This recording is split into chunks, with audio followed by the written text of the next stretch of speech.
Assalamualaikum warahmatullahi wabarakatuh. Perkenalkan, nama saya Rizka Rahmadini Suroyo dengan NIM 21107010182. Saya dari kelas C. Pada kesempatan kali ini saya akan menjelaskan mengenai asam basa. Berikut penjelasannya. Yang pertama adalah konsep asam basa. Suatu asam adalah elektrolit yang berionisasi dalam air dan membentuk ion hidrogen dan anion.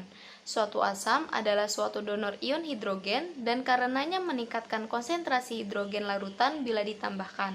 Kekuatan asam ditentukan oleh derajat ionisasinya dalam air. Asam kuat berionisasi lengkap dalam air dan melepaskan ion-ion hidrogen.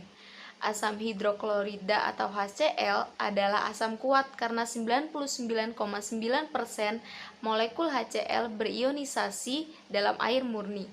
Asam lemah berionisasi sebagian dalam air dan karenanya tidak menyebarkan ion hidrogen seperti asam kuat.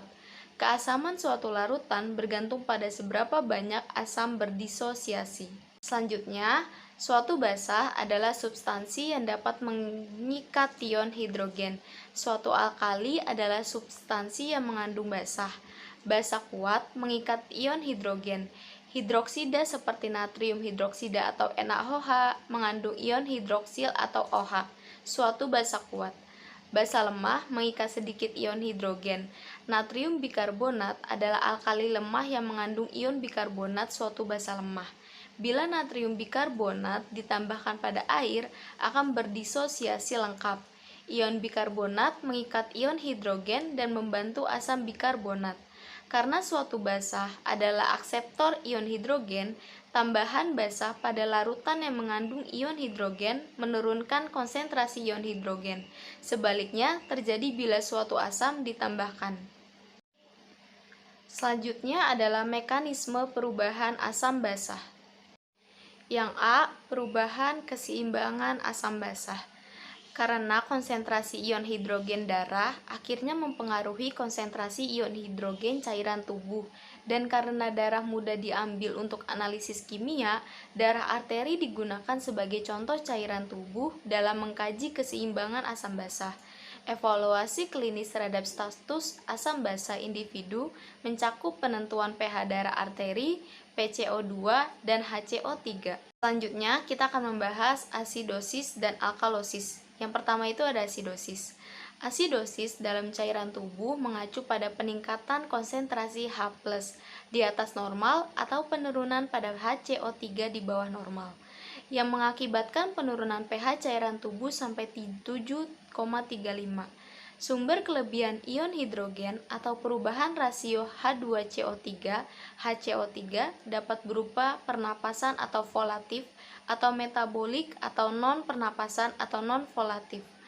Asidemia didefinisikan sebagai kondisi keasaman darah yang ditandai dengan nilai pH darah kurang dari 7,35. Proses fisiologis yang menyebabkan asidemis didefinisikan sebagai asidosis.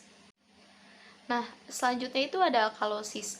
Alkalosis mengacu pada penurunan konsentrasi H+ cairan tubuh atau kelebihan H2CO3 sehingga meningkatkan pH cairan tubuh sampai di atas 7,35. Sumber penipisan ion hidrogen adalah eliminasi karbon dioksida atau hiperventilasi, atau kelebihan metabolik bikarbonat basa primer. Alkalemia didefinisikan sebagai kondisi alkalin darah yang ditandai dengan pH arteri lebih besar dari 7,45. Proses fisiologis yang menyebabkan alkalemia memastikan istilah alkalosis.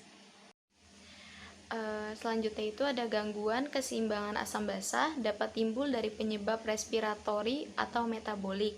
4 tipe gangguan asam basa utama. Yang pertama itu ada asidosis respiratorik. Asidosis respiratorik adalah keasaman darah yang berlebihan karena penumpukan karbon dioksida dalam darah sebagai akibat dari fungsi paru-paru yang buruk atau pernafasan yang lambat. Nah, asidosis respiratorik terjadi jika paru-paru tidak dapat mengeluarkan karbon dioksida secara adekuat. Hal ini dapat terjadi pada penyakit-penyakit berat yang mempengaruhi paru-paru. Asidosis respiratorik dapat juga terjadi bila penyakit-penyakit dari saraf atau otot dada menyebabkan gangguan terhadap mekanisme pernafasan. Gangguan pertama berupa sakit kepala dan rasa mengantuk. Jika keadaannya semakin memburuk, rasa mengantuk akan berlanjut menjadi stupor atau penurunan kesadaran dan koma. Nah, yang kedua itu ada asidosis metabolik. Asidosis metabolik adalah keasaman darah yang berlebihan yang ditandai dengan rendahnya kadar bikarbonat dalam darah. Penyebab asidosis metabolik itu yang pertama itu ada kelebihan produksi asam.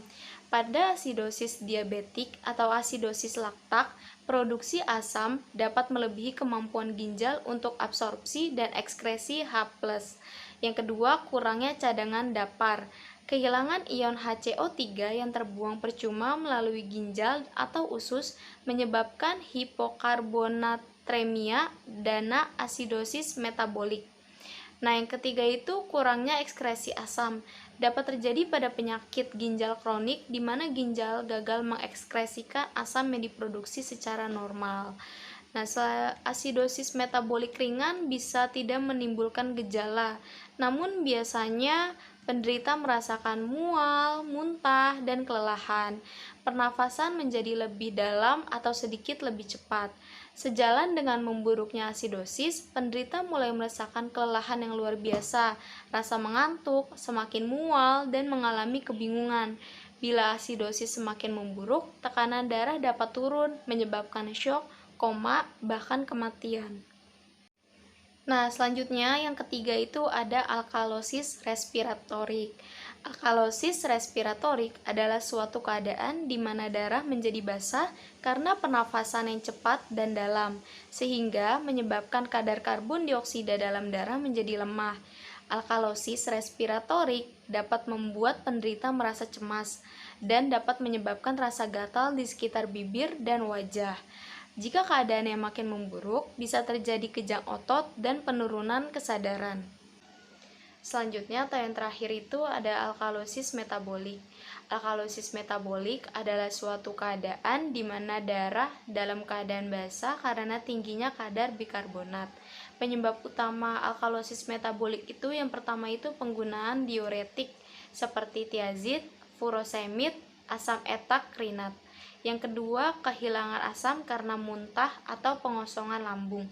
Yang ketiga, kelenjar adrenal yang terlalu aktif, seperti sindroma Cushing atau akibat penggunaan kortikosteroid.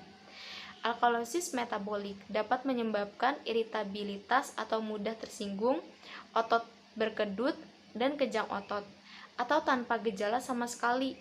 Bila terjadi alkalosis yang berat, dapat terjadi kontraksi atau pengerutan dan spasme atau kejang otot yang berkepanjangan atau tetani. Biasanya alkalosis metabolik diatasi dengan pemberian cairan dan elektrolit atau natrium dan kalium. Pada kasus yang berat diberikan amonium klorida secara intravena. Ini adalah daftar pustaka untuk pemaparan materi saya yang tadi. Sekian pemaparan materi asam basa dari saya. Kurang lebihnya mohon maaf dan semoga yang saya sampaikan bermanfaat. Wassalamualaikum warahmatullahi wabarakatuh.